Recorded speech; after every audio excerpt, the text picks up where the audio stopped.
thanks for coming along. Just a bit about myself. I'm Craig. I'm from Glasgow. I've been in the SEO industry for 15, 16 years now, and started out as a freelancer in my bedroom, pissing in the wind the same as everyone else, and I built up my own digital agency, and I've changed direction since then. I do training and consultancy now, because similar to what Andrew said at the start, those stress levels that, once you get to the 5 or the 8 year period or whatever it was, hundreds of clients, not a lot of profit, a whole load of stress and staff and all that stuff, it wasn't for me. So I revised my way of working, which is obviously each to their own. Agencies are for some people, dealing with clients are for some people. It's not for me. There's plenty of ways when you're an experienced SEO you can make money. So I went down a different route. I do speak at a lot of events. Brighton SEO I'll be speaking at in April 2018. Get used to that one. Spoke at SMX Milan in November. I regularly speak on SEMrush. I'm a host and feature in a lot of their webinars and talk at a lot of other events as well, just trying to pass on some knowledge to people. So my SEO career, everyone looks at people and goes, why should I believe this guy? It could just be another dud SEO. There's millions of them out there who've read a book. So I done a year in-house training with a company. Thought I was really good at it, which I probably wasn't. I really didn't know anything more than on page, but went out as a freelancer, started charging people money and started to learn. Then I started to build up my own agency, and that's when the real learning curve comes. You're dealing with things that are out with your remit, like the stuff you're talking about, user experience and stuff like that. So you're learning the whole works. And now the past 4 years I've probably been doing what I've been doing, which is training agencies, individuals who want to make money or whatever, just passing on the knowledge and the mistakes that I've made over the years. So agency life wasn't for me. I won awards for being an agency. You'll see my name somewhere about there. 2014, it wasn't that long ago, winning awards, Business Leader of the Year. But as I say, I had 17 staff at one point. The staff are not reliable. They're not skillful enough, and they let you down or want to run away and start up their own business. So agency life, for one reason or another, wasn't for me.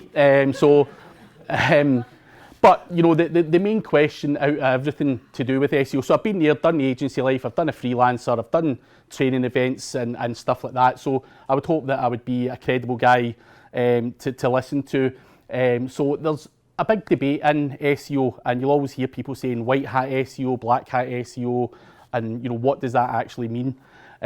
So I'll give you 20 odd minutes of what that actually means for me and how I've went about over the years learning what I've learned, what tools I use, and what hat that I claim to wear. So what is white hat SEO? The people out there claim that it's ethical SEO. You would need a huge budget to do white hat SEO. Big brands do it. They've got brand awareness. They're getting featured in magazines, papers, all that kind of stuff, and all of that kind of stuff does help them, and it's can be seen as white hat SEO. But loads of us, or not loads of you guys, but loads of customers are one-man bands. They can't afford the PR team, and they can't afford this, that, and the next thing. So small budgets won't stretch that far, but can you still do a good job? Yes. It's the same as anything in life. You have to cut corners. You said something earlier. How do you do this stuff for free? Do you steal that or whatever? Ideally that's not ethical to do what you said there. If you want to go by a code of ethics, but if you've got no budget, then you've no option. So you do what you have to do. So that's what white hat is, as far as I'm concerned. It's a load of nonsense as far as I'm concerned. It doesn't really exist. Anyone who thinks people are going to link to them naturally because they've got amazing videos or amazing content are probably just dreamers, because every SEO in here will be writing blogs, articles, trying to put them out on their social media. No one really cares what you're writing, to be fair. It's no one's going to link to it and stuff like that. So there has to be manipulation that goes on behind that. So what not to do though is black hat SEO. There's a lot of people that call themselves a black hat SEO, where they'll spam everything, they'll use automation, they'll go onto Fiverr to buy links, use spun content, just copy and paste stuff, and absolutely just rip off everything that there is online, and that stuff will get you banned by Google. There is something in the middle that they don't really tell. So when you hear of white hat SEOs talking, they'll say, I'm this and I'm ethical. I had an argument with Dixon Jones, as a guy who owns Majestic SEO, and his argument to me was, he's a big he's retired now, but Dixon Jones, was the managing. I don't know what he was, but what is he? He doesn't own it, does he? Majestic. He's one of the head honchos anyway, and he went, we talk at 20 conferences a year, we get links from this, and this, and they spend probably $500,000 a year on marketing or whatever, and that's all good and well. They're getting all the links from all the conferences, everyone's linking to them in SEO blogs and stuff, and he claims he's white hat and there's no tricks have to be played, and yes, he's right, he doesn't have to play any tricks, but we don't all have £500,000 budgets. So he would determine a guy like me, black hat SEO, but I don't go out and do all the trash of the day either. That's what you would find on Fiverr or some lowlife that's starting out in the game that uses automation. GSA is one, Scrapebox. There's tons of spamming tools out there. And that's what I would call a black hat SEO. What I would determine a successful SEO would be someone who's interested in a return on investment or a money hat or what you want. You have to make money online regardless of how you do it. If you have to trample in someone's head, then you have to trample in someone's head to make money. It's the bottom line. So it's silly to label yourself as white or black hat. One of Google's, and Google have admitted this, you can Google it, one of the main ranking signals is link building. But what they tell you in their terms of service is that building one link can get you banned. So it kind of contradicts itself, but they look for links as part of a kind of ranking signal, along with a whole heap of other stuff. So there's a difference of being clever and being spammy, and you have to basically feed the search engines what they want. A lot of people out there think Google are that clever that they can watch everything, they can hear you, the whole lot. Google are not that clever, they really aren't, and anyone who thinks they are, by all means go and test it and prove me wrong. But the best SEO approach is to use a wide range of link building strategies, do local citations, do outreach, do guest blog posts, use private blog networks, which I'll go into in a minute, get featured in expert roundups, appear in webinars, and continue to learn new strategies and build relationships with other people. Like Tom over there, who I work with, is a local guy in Northampton. Well, it's not that local, but just by networking, Tom, do you want me, I've got links on your website, you've got links on my website, you have to talk to other people, and how do we fit that in? We do a guest blog post or an interview or whatever it might be, it's a link at the end of the day. So you have to build relationships with other people within the industry, because going out and getting crappy directory links and stuff like that just doesn't cut the mustard when you want to rank for nationwide stuff. It might work well for you if you want to do some local SEO. Using black hat techniques, as I said, using automated tools, low quality freelancers, guys that will say I'll get you 100 links for a $5, all that kind of stuff. Avoid them like the plague. They're going out there saying social bookmarking still works. It doesn't. It died 2011 or whatever. And being put on loads of directories was once a good thing in 2007, until every Tom, Dick and Harry rammed every other website on it, and Google have to go, what's the point? I can't take this stuff serious. I don't know what's good, what's bad. So that's where they now look at relevancy and stuff like that.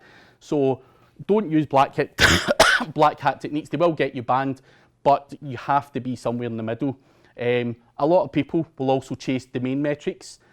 So you've got Majestic, for example, who give out trust flow and citation flow. You've got Moz, who give out page authority. These are not Google. They are third-party tools who give you a rough guide as to what power your domain name's got. And it's good to use that as a guide. I'd be a liar to say I didn't use it, but people obsess going, that trust flow's crap. I've got a trust flow of 7 or whatever. I'm doing really bad on there. You can still get good rankings with a fairly low trust flow, to be fair. And I showed that to you today, Tom. So that's, don't always chase domain metrics. Don't always believe Google either. Google do lie. They're not as clever as they make out to be. And as I said, you have to feed Google what it wants. Everyone knows site speed's important, click-through rate's important, links are important, unique content important. On all your kind of on-page SEO is important, your title tags and internal linking and all that kind of stuff is really important. You have to get all of those elements in place. But as I say, don't always believe what Google say. A lot of people turn around and go, I speak at events, people go, that guy's talking crap, he doesn't know what he's talking about. Because Matt Cutts said in 2011 that, whatever it might be. So an example of some bullshit from Google is Gary Ilyes works for Google, and Christoph Semper owns a tool called Link Research Tools. These guys were at Brighton SEO in September, and Gary from Google said to Christoph, who owns a tool that does disavow, obviously if you've got spammy links you need to disavow them. He said, Christoph, we hate the fact that you're highlighting this disavow tool. You're causing problems for Google. We commend what you're doing, but Google think you're a pain in the ass for telling everyone to disavow bad links.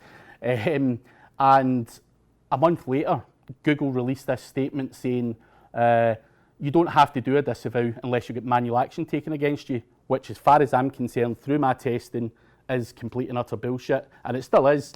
People have tried and tested it. Christoph Semper called him out on Facebook saying, what the hell, you told me this last month, yet you're saying now you don't have to do it unless you get a manual action taken against you. So you have to follow what works, trying and testing stuff, believing what people say, and that's where networking and stuff's important as well. Like Tom and Milos sitting over there are guys that I work with. They guys go away and try something and it might go wrong or tits up, but we're learning from each other, and that's where it's important to learn from each other. Same with you guys. We might say, that we tried this and that was shit, and then that's in your head, and then the next time you're talking to a client you can try and avoid that or whatever. So it's always just about constantly evolving. Don't always follow what Google or other people for that matter say. That there's loads of bloggers. Barry Schwartz, as I said up there, Barry Schwartz is a well-known guy that just says anything that Google says, and everyone thinks he's his guru. Everything that Google released, Barry Schwartz is on it, and he's been doing it for years, and that's his job. He just pushes out what Google's saying, and the kind of 80% of the world out there will love Barry Schwartz for that, purely because they think he's right, but those 80% of people don't rank that well because they're following what he says. So, so a story before I go into some of the tools. I was talking in Milan in November, and I met a guy called Peter van de Graaf, and he doesn't call himself an SEO anymore. He calls himself an opinion sculptor, or opinion sculpting. That's the service that he provides. This guy was actually involved in the US elections for Donald Trump, putting out fake news, all that kind of stuff. So can you actually believe what you read online? Even if you were to Google, how do you do this or how do you do that? Everything that's on page 1 in Google has been manipulated. You can't trust it. I could put a blog post up there saying, playing with some of the toys helps your website rank in Google, and someone might believe it or whatever. It doesn't, because I said it, doesn't mean it's actually true. So Peter worked for Donald Trump. All they done was build PBNs and put out fake news and stuff to change people's opinions and vote for Donald Trump. He was given a £20 million budget to do that over a 4-year period, and or whatever it was. I don't know how long Trump was, whatever the period was. He was given 20 million quid to build PBNs and form people's opinions, because people do go onto Google and go, should I vote for Donald Trump? Because there's so many people that sit there. And it wasn't Donald Trump himself who paid for that. It was the lobby groups and stuff like that that did pay for this stuff. So Peter's obviously a very interesting guy. We met in Milan. He's now allowed to release this story because he's, it's done and dusted. So can you believe what you see online? Absolutely not. Everything is manipulated. And as I say, it's lobby groups, US elections, people do research and then they form opinions and think that Donald Trump's the best guy to vote for. But we'll go back to ranking websites. So this is a website. I want to just show you some examples. So can I rank a website? You might have formed an opinion that this guy's just going to talk crap and he can't rank a website. Here's just an example of a new e-commerce store, that turns over, you can't really read it there, but it's something like £646,000 a year, purely through online sales. In the past month, in fact, that says 96,000. That was from 13th of December to the 13th of January, which is when I've done my slides.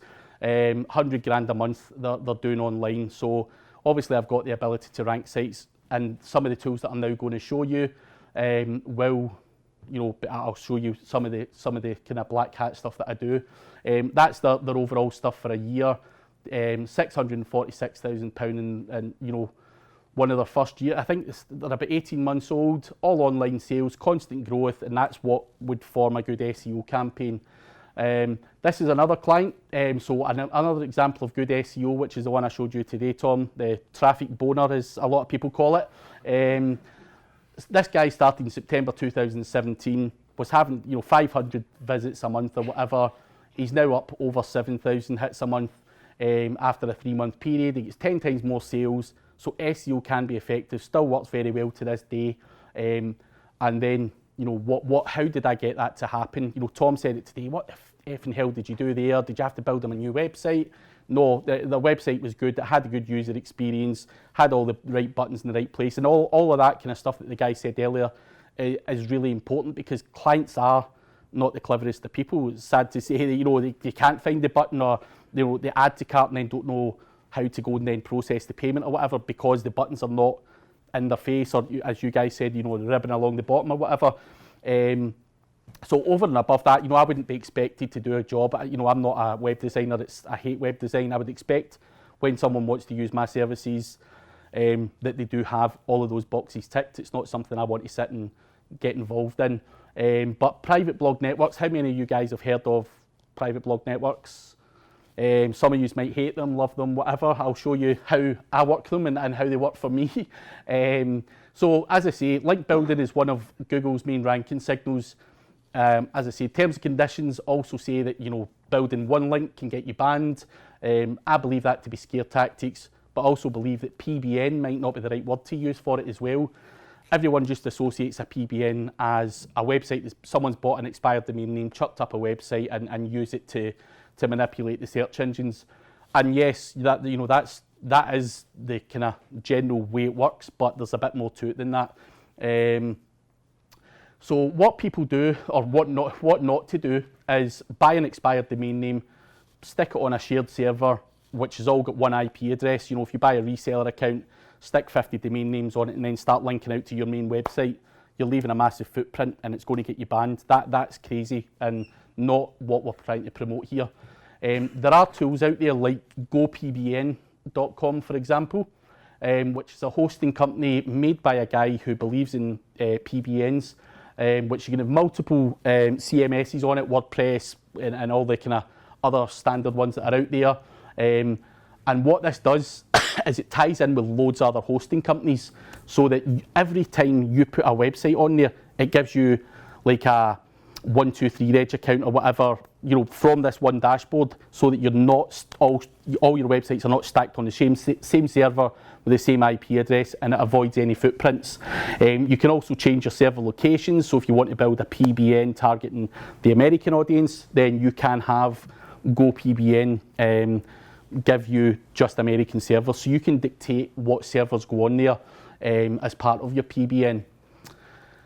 That's what the dashboard looks like. As I say, you've got, you get to select your domain name, WordPress, London, and that's it. You can pick whether it's London, you can pick it, Romania, whatever you're trying to target, you can use that. And what this tool does, it's an all-in-one tool, because previously what someone like me had to do was have hundreds of different hosting accounts, all under fake names and all that kind of stuff to avoid footprints, and that's just a massive amount of stress.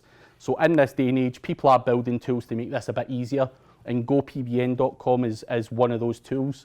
The job with a real PBN, and a lot of people will say, PBNs cost money and all that kind of stuff. If your PBN does not return you money, you're doing it wrong.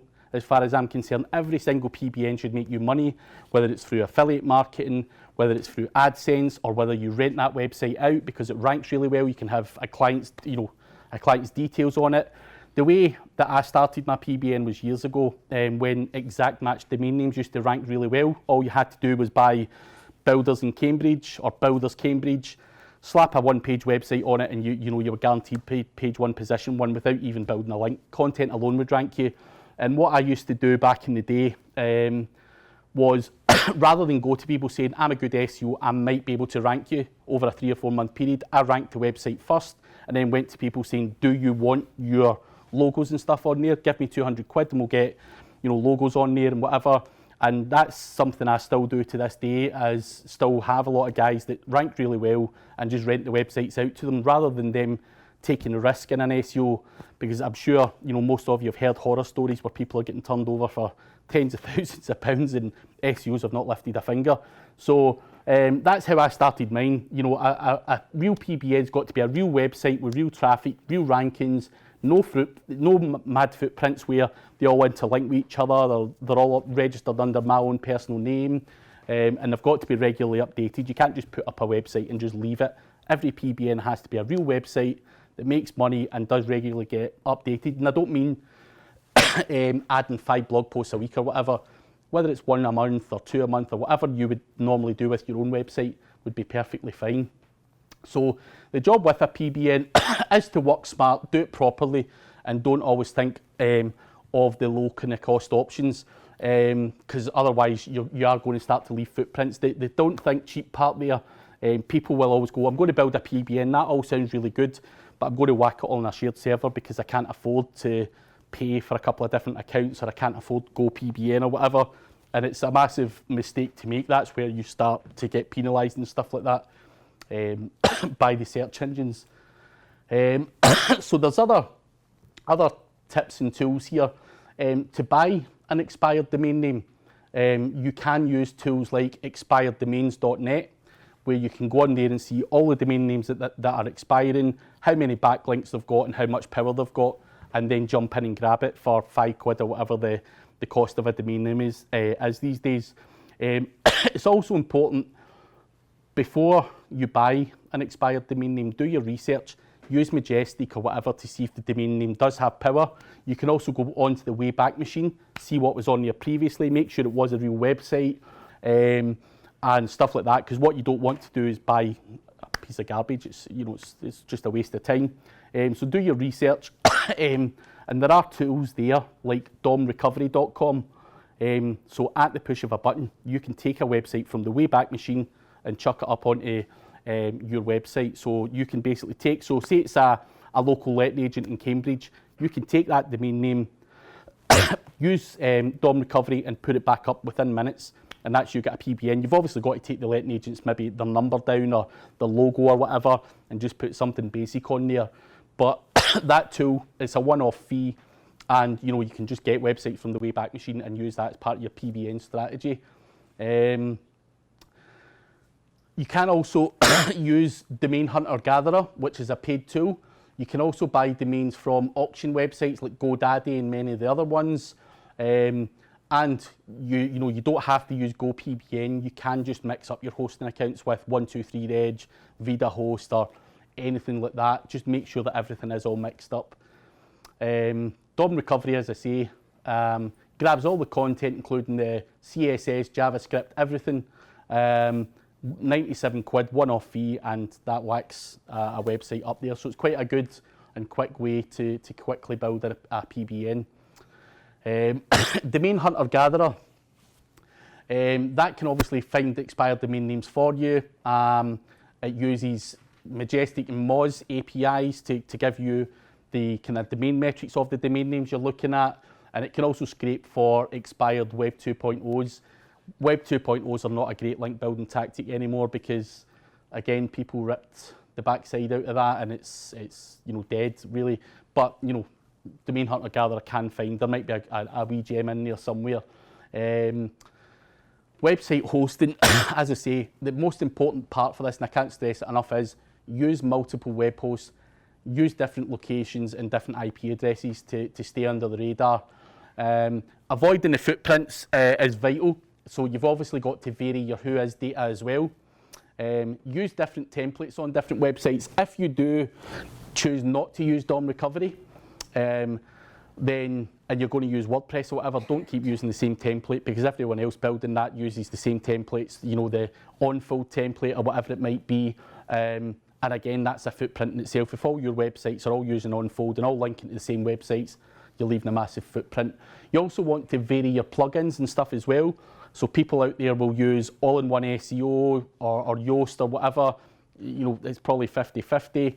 You want to mix that up in your PBNs. You don't want to have them all using the 10 plugins that you use, whether it's all in one SEO, Google XML, sitemaps, contact form 7 or whatever. Just mix it all up just to, again, avoid footprints. So what other stuff goes on out there to help you along with buying your PBNs? There's a nice tool called Browseo. Has anyone ever heard of this? Now what this tool does is allows you to set up loads of fake personas, which is quite a cool tool for a number of different reasons. You can use your brain to work out how this can fit into your strategy best. But what it can do is set up loads of fake profiles, like Adam Smith or whatever the names are, and you can buy your domains and host them through this. So every time you log in, a fake persona, you could go and do Adam Smith, he owns all these domain names, or these 5 domain names. Then you can go into the next persona, and Mary Jones or whatever, buy some domain names, and it just keeps you from avoiding that footprint. But the cool part about Browseo as well is it works with iMacro scripts, so you can do loads of stuff on there, like giving people Google reviews, fake reviews and all that kind of stuff, which is common practice. Anyone who believes that doesn't happen has to be off their head. Everyone's doing it. Fake Google reviews, fake social signals, all of that kind of stuff happens. So, for example, that's one of my fake personas there. Adam Howard, just a fake guy, retweets stuff, tweets stuff. He's got 2,500 followers. He's as fake as they come. But if he's sharing stuff and saying Craig's the best guy, blah blah blah blah, or giving people Google reviews, there's loads of different ways you can use that to kind of help your strategy as well. So how did I get 2,500 reviews with that? So there's another tool called Mass Planner. Now this tool's amazing, everyone loves this. It's not available for anyone to buy. If anyone does like what they see here, you can come up to me. If I'm busy talking to someone, then Tom and Milos can help you get it out as well. They too work with us, so they can approach them and we can get you hooked up with this. It's still available to get as long as you know someone. Now Instagram tried to get this tool taken down, but a lot of people will say to me, how have you got such a massive following? I think you've also asked me that as well. How do you get such a massive following? I think I've got 40,000 people following me in LinkedIn. I've got 300,000 on Twitter and whatever on Facebook, so God knows. But obviously speaking at events and stuff like that do help you get that, but not 300,000. I'm not David Beckham or whatever, or whatever. But how does that work? So for me, there's a lot of social media people out there who sell a lot of garbage. They'll sell social media, they'll just post and post and post a whole lot of crap and just annoy people. The most important part of social media is building a real audience. Everyone can go to Fiverr and buy 5,000 fake followers. It's all eggheads, no one's going to be there, so anything you post to them, no one's going to buy from you. So what this Mass Planner does is it builds a real following for you. It works on all social platforms, whether it's Facebook, Twitter, LinkedIn and Google Plus and all the other kind of stuff that's out there, and it works 24/7, 365 days a year.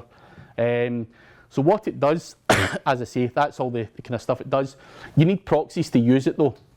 Does everyone know what a proxy is? No? Right, so a proxy basically, so if you've got multiple accounts, you don't want them all running from your one computer, which is one IP address. Again, it looks very spammy.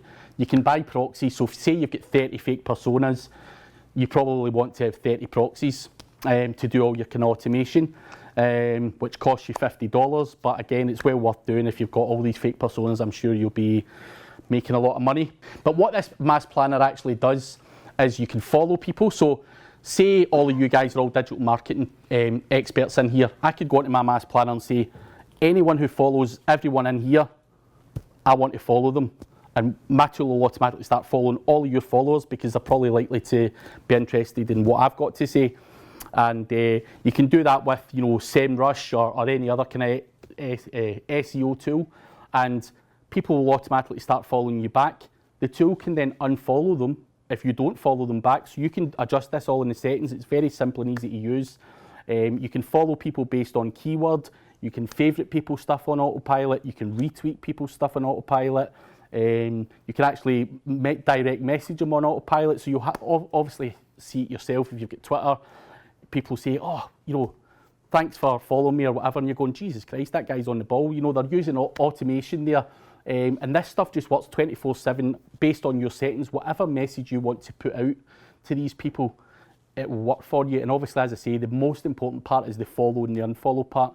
This will follow. So everyone who follows Andrew, for example, is likely to want to listen to what I've got to say, though, because we're in the similar industry. So I just set mine on yours. Follow everyone who follows Andrew.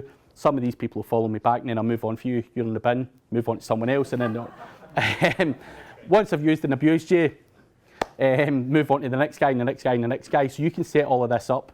And as I say, it builds you up a real following, and then what you actually do put out there actually gets out in front of real people, and it can obviously turn into visitors to your website, and hopefully they'll buy your product or services or whatever the hell it is you're trying to sell. So as I say, PBN websites though, the web design, use different templates, different plugins, unique content. Every PBN though has its own social presence as well. Because if someone I don't know if that's a Scottish word, but if someone is grassing you up, so if someone grasses you up and says that's a PBN there, and Google manually go and check that, and they see that Adam Howard owns it, and he's got all these retweets and 3,000 followers, they can't determine whether that's a fake or not.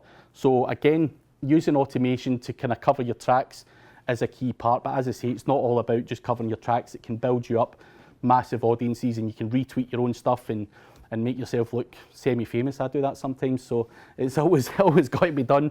Can you use, so some PBN common questions, can I use spun content? Absolutely not. Spinning content on your PBNs doesn't work.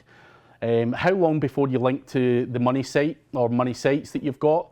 People normally throw up a PBN and they'll not link for 30 or 40 days, just again to make sure that you don't look spammy or whatever. Just throw it up, put the content up, don't really do anything else. I just put them up and just leave it for, maybe even 60 days because I'm quite lazy. But and then can you sell links in your PBNs? Yes, you can sell links in your PBNs if you want to make money that way, but it's a surefire way to get yourself banned very quickly, because there's guys out there who sell links and they've put all this effort into getting all this power, and then they just sell it to every Tom, Dick and Harry and tell everyone where it is, and Google will just ban them. That's it. They have a wee fallout with someone sticks them in and they're gone. How many links go on my PBNs? Probably 10, 15, something like that. I don't have a PBN that's got 100,000 links on it. Again, that's a footprint and you get banned. You just link out to your clients or whatever. If Milo says to me, go and link to this, go and link to that, yeah, I'll help him, pay me and I'll help you. And that's it. You can make money that way, but Milos hasn't got a clue where they go, what they do.